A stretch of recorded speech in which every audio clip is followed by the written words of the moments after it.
থাকিব লাগিব আমাৰ দাবী দলগাঁও সমষ্টিত কংগ্ৰেছৰ প্ৰাৰ্থী থাকিব লাগিব ৰাইজৰ দলৰ প্ৰাৰ্থী মানি লোৱা নহ'ব ৰাইজৰ দলৰ প্ৰাৰ্থী মানি লোৱা নহ'ব কংগ্ৰেছৰ প্ৰাৰ্থী লাগিব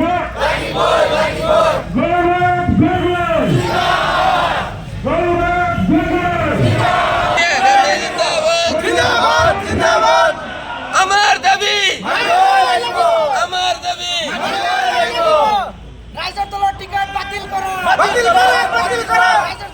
সেইটো এতিয়ালৈ কথা আহি পৰা নাই যিহেতু আমাৰ দলীয় নেতৃত্ব এতিয়াও মৃতদেহ চূড়ান্ত হোৱা বুলি কোৱা নাই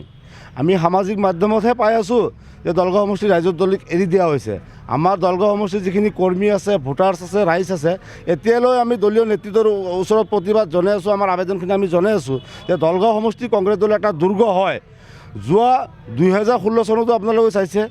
যে গোটেই অসমৰ ভিতৰত ব্ৰহ্মপুত্ৰ উত্তৰ পাৰত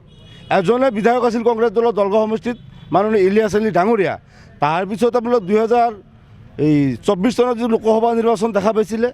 দলগাঁও সমষ্টিত প্ৰায় 2,20,000 ভোট আমি কংগ্ৰেছ দলৰ প্ৰাৰ্থীক দিবলৈ সক্ষম হৈছোঁ যদি আমাৰ দলগাঁও সমষ্টি ভোটাৰ্ছ ৰাইজ তেওঁলোকৰ সচেতন হ'ল তেওঁলোকৰ মতামত লৈ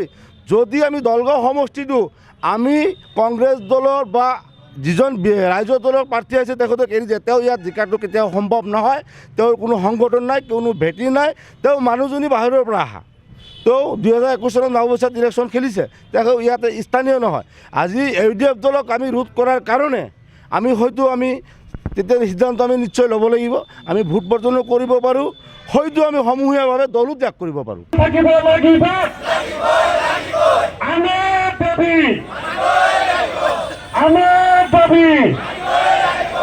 দলগাঁও সমষ্টিত কংগ্ৰেছৰ প্ৰাৰ্থী থাকিব লাগিব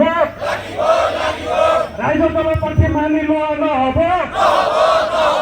ৰাইজৰ দলৰ প্ৰাৰ্থী মানি লোৱা নহ'ব কংগ্ৰেছৰ প্ৰাৰ্থী লাগিব